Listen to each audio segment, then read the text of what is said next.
So I'm prepping a homemade Ragu sauce that we'll eat later this week, but homemade Ragu sauce needs that time to cook low and slow and simmer so all those flavors infuse. So I just wanted to quickly talk through how I make a homemade Ragu sauce, and then I let it sit for like 3 hours on low and simmer. So what you'll do is you'll start with an olive oil sauce and you'll coat the bottom, and then you'll take some fennel. I have about 2 tablespoons here. It's just chopped up, fresh fennel, delicious. We'll do this. Stir it all around.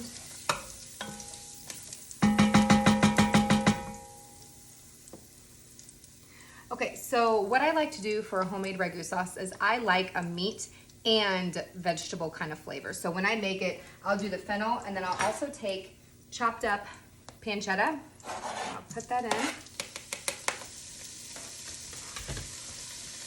And this, you'll kind of stir it around a little bit.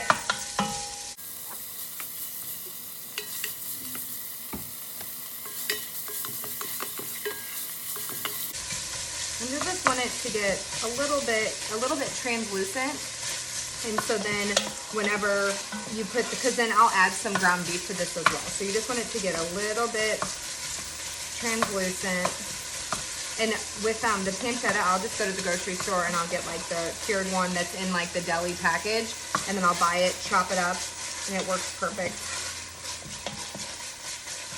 There's that. And then I'll take just a pound of ground beef, and I'll put that in. And this is like any normal, you'll just brown it, just like you're browning ground beef. And so then you'll want it to all cook together nicely.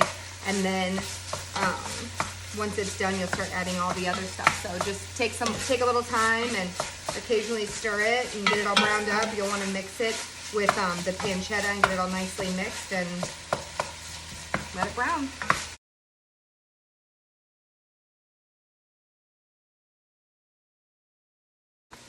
So what you'll want to do is start adding some seasonings to this. So I'll add some salt. And then I'll add some pepper.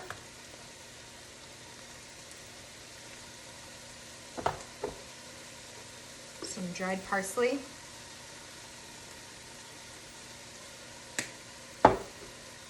Some oregano.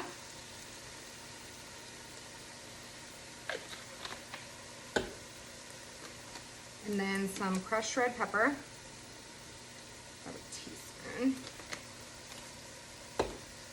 And then again, just stir it all up and continue to brown it. Okay. So it's starting to get that nice brown color.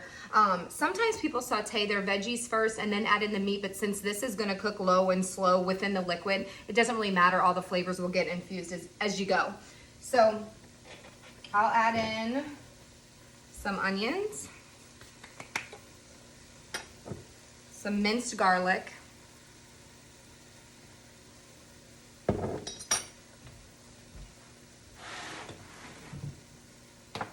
and then you're gonna add in chopped carrots, chopped green pepper, and then celery that's been chopped as well.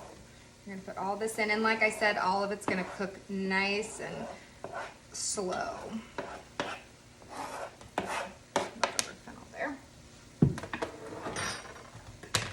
And so then you'll mix this all up. And like I said, I like a meat and veggie flavor. So that's why I do this. You could also do this without meat or even just pancetta. But I like the flavor of both. And I also think that it stores well with veggie and meat in the fridge for the week. Because we'll take this and we'll reheat it. I'll cook the noodles on like Wednesday, and then we'll just reheat the Ragu once it's done. Okay, so now what you're gonna do is you're gonna toss in a couple dried bay leaves, and then you're gonna dump, I got just regular crushed tomatoes. It's that same texture that you get if you go to the store and you buy the Ragu sauce or Prego or whatever. I would definitely recommend getting the crushed tomatoes because you get that nice chunkiness of it. Okay. Stir it. Oh, it's starting to look so good. Okay.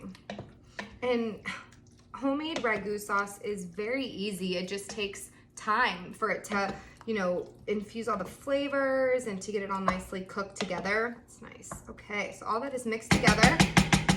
And then what I like to do is I'll add about a tablespoon of brown sugar.